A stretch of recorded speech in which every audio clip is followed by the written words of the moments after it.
এ বাবা, মেলা পড়াশোনা করছু, এবার না থামা। চল এবার না খাইয়ে নেই। তুই কি মনে করছু এত লেখাপড়া করে বিদ্যাসাগর হবু? বিদ্যাসাগর একজনই হছিল, আর কেউ হওয়ার পারবিল না, বুঝলু? আব্বা, এটা তুমি কথা কলে? মানুষের ছলবল লেখাপড়া করলে খুশি হয়, আর তুমি রাগ করিচ্ছ। কানের কাছে চেল্লাবিলি শুরু করছো। আচ্ছা বাবা, খাইয়ে আইসে কি পড়াশোনা করা যাবি না?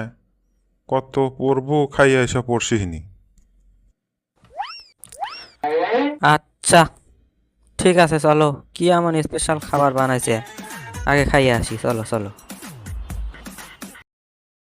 কি দিয়া ভাত দিছো? বেগুন পোড়া আর কচু সানা? এই তোমার স্পেশাল খাবার? ধুর, আমি ভাতই খাবো না।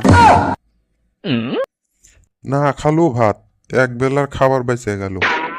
জানিস না বাজারত মাছের গোস্তের দাম কত? তুই যদি বুঝলি এমন কথা কলহিন না। বাপের পকেটের দিকে নজর দিস। হ হ, টেকা বাঁচান লাগবি, তাই বলে না খাইয়া?